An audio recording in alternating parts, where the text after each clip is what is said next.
Hello বন্ধুরা, দেখো এখানে মাছ ভাজি। কি মাছ ভাজি? ইলিশ মাছের লেজা ভাজি। ইলিশ মাছের লেজা ভাজি। মাছগুলো ছোট ছোট ছিল, ওই লেজাটাও ছোট ছোট।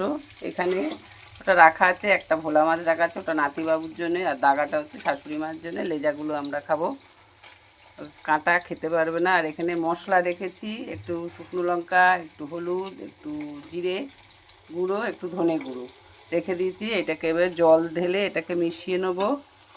এটাকে একটু জল ঢেলে মিশিয়ে নিলাম, এটাকে কড়াইতে দিয়ে দেবো। আর এখানে গাঁঠি কচু মানে গুঁড়ি কচু, এটা নুন হলুদ দিয়ে ভেজে রেখে দিয়েছি। মাছগুলো হয়ে গেলে এবারে ঝোলটাকে একটু বসিয়ে দেবো। এবছরে আর এখন এই মাছের ঝোলটা খাওয়া হয়নি গাঁঠি দিয়ে, ওই জন্যে গাঁঠি দিয়ে খাবো। একটা মাছ আমার ভাজা হয়ে গেল, আবার একখানা মাছ এতে দিয়ে দেবো। এতে দিয়ে দিলাম, দুটো দুটো দুটো করে ভাজছি আমি।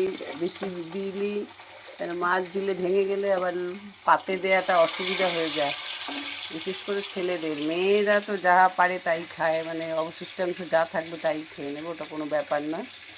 ছেলেদের দিতে গেলে একটু সুন্দর দেখে না দিলে ভালো লাগে না, নিজের মনটাও শান্তি হয় না। তারা হয়তো কিছু মনে করবে না, তার নিজের মনটা শান্তি হয় না। তাহলে আমার রান্না চলছে, দেখো দেখো এগুলোও ভাজা হয়ে গেল। এগুলোকেও তুলে দেব, তুলে নিয়ে এবারে ওই দুটো মাছ দিয়ে দেবো। আমরা হচ্ছে এখন 6জন মানুষ আছি। এই 6জন মানুষের জন্যে দু রকম মাছ আছে এর ভেতরে। এবারে ভোলা মাছটা দিয়ে দিই, একটু ভোলা মাছটা দিয়ে দিই। নাতিবাবু বলে কাঁটা ইলিশ মাছে, আমি ইলিশ মাছ খাবো না, বেছে দিই, তাতেও তার ভালো লাগে না। যাকে শাশুড়ি মা বেশি মাছই খেতে চায় না, ওই একটু ছোটো মতন দিলাম, একটু আর দু যা খায় খাবে, কেন উনি এখন খেতেই চায় না মাছ। তো আমার মাছ ভাজা হয়ে গেছে, এবারে কালো জিরে দিয়ে দিলাম, আর সঙ্গে এই মশলাটাকে গুলে রেখেছি এটাকে দিয়ে দিলাম। এটাকে একটু কষিয়ে নেব, মশলাটা একটু জলটা টানা হয়ে গেলে কষে তারপরে মাছটা দিয়ে দেব। একটু নুন দিয়ে দিলাম, একেবারে নুনটা দেওয়া দরকার, নুনটা দিয়ে দিলাম মনে থাকতে থাকতে। মশলাটা কষে গেছে, এবারে গাঁঠিগুলো দিয়ে দিলাম। লঙ্কা দিয়ে দিলাম, একটু কাঁচা লঙ্কা, 3-4টে একটু কাঁচা লঙ্কা দিয়ে দিলাম, ভাল লাগবে। দেখো আমার ঝোলটা ফুটে গেছে, এবারে মাছগুলোকে দিয়ে দিলাম। আমাদের কেমন লাগছে আমার এই গাঁঠি দিয়ে ইলিশ মাছের ঝোল। লেজাগুলো ছোট কিন্তু খেতে হেভি টেস্ট।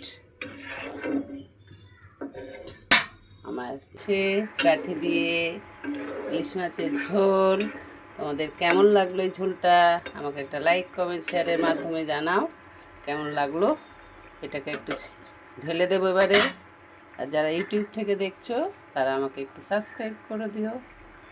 ভিডিওটা কিন্তু পুরো দেখো, স্কিপ করো না, তাহলে আমাকে মিস করবে। প্লিজ মন দিয়ে দেখো একটু। এখন রাখি, টাটা।